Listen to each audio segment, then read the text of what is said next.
saudara-saudaraku yang terkasih, saya bersyukur buat hari ini saya diberikan kesempatan boleh berbagi renungan kebenaran firman Tuhan. Sebelum kita memulai, kita berdoa. Bapa, terima kasih Tuhan Yesus, Kau baik, sungguh baik, teramat baik. Hamba bersyukur buat kesempatan ini Tuhan, biarlah renungan kebenaran firman ini boleh menjadi berkat bagi kami semua yang mendengarnya. Tuhan, Kau urapi, Kau berkati setiap firman ini Tuhan. Dan mampukan kami untuk mengerti akan setiap kebenaran firman ini ya Bapa. Terima kasih Tuhan, terpujilah nama-Mu. Di dalam nama Tuhan Yesus, hamba berdoa dan mengucap syukur. Haleluya. Amin. Saya mau beri judul renungan pada hari ini, bahagia itu pilihan. Mungkin ada yang bertanya atau berkata, bagaimana bisa bahagia?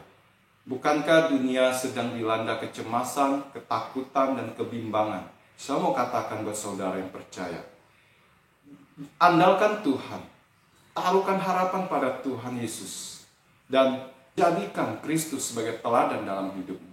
Maka saudara dan saya akan bahagia. Mari kita buka ayat firman Tuhan di 1 Petrus 4 ayat 1.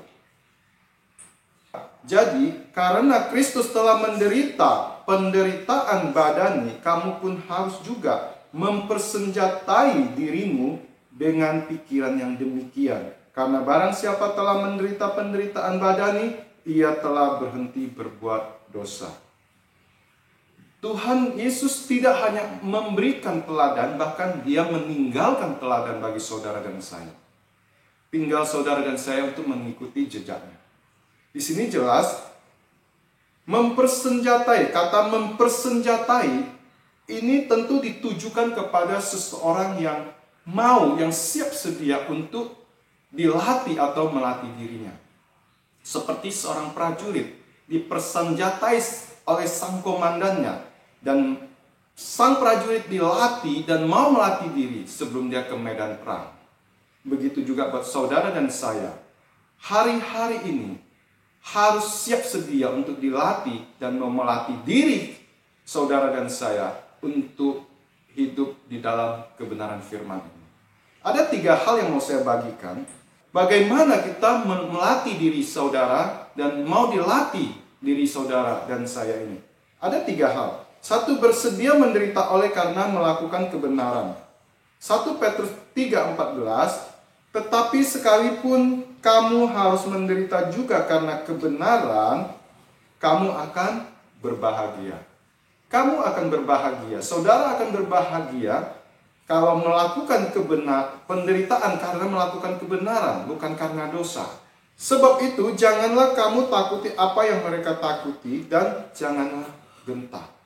Mungkin saudara harus meninggalkan kebiasaan lama, hidup keduniawian, yang harus ditinggalkan sama sahabat, teman, saudara, bahkan harus dicaci maki, diperlakukan tidak adil, dikecewakan, dan sebagainya. Tapi saudara tetap bisa mengampuni. Itulah penderitaan dalam kebenaran. Yang kedua, menguduskan Kristus di dalam hatimu sebagai Tuhan. 1 Petrus 3:15, tetapi kuduskanlah Kristus di dalam hatimu sebagai Tuhan, dan siap sedialah pada segala waktu untuk memberi pertanggungan jawab kepada tiap-tiap orang yang meminta pertanggungan jawab dari kamu tentang pengharapan yang ada padamu, tetapi haruslah dengan lemah lembut dan hormat. Yang kedua, tentu kita tahu Allah kita Allah yang kudus. Maka kita harus mengikuti jejak Kristus, Dia Allah yang kudus, dan kita juga harus hidup kudus. Kekudusan yang harus kita pertahankan, yang harus kita latih untuk tetap hidup di dalam kekudusan. Sebab saudara dan saya adalah surat terbuka yang selalu dibaca untuk semua orang. Saudara dan saya ini surat terbuka yang selalu dibaca oleh semua orang. Makanya kekudusan itu sangat penting dalam hidup ini.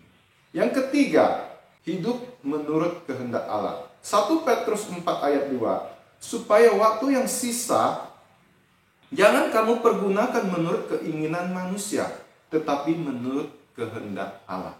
Jangan sekali-sekali kita memaksakan kehendak kita kepada Tuhan. Biarlah kehendak Tuhan yang jadi atas hidupmu. Seperti Yesus pernah mengajarkan, Bapa, biarlah kehendak-Mu yang jadi, bukan kehendak-Ku. Maka kita teladani Tuhan Yesus sebagai teladan dalam hidupmu. Percayakan kepada Tuhan, biar kehendak Tuhan yang jadi. Maka saudara akan bahagia.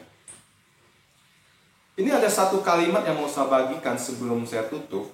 Kebahagiaan justru akan kelihatan waktu mengalami penderitaan untuk melakukan kebenaran. Saya ulang lagi. Kebahagiaan justru akan kelihatan waktu mengalami penderitaan oleh karena melakukan kebenaran. Jadi, kebahagiaan itu akan kelihatan waktu saudara mengalami satu penderitaan, tapi oleh kebenaran, bukan karena dosa. Tuhan Yesus memberkati.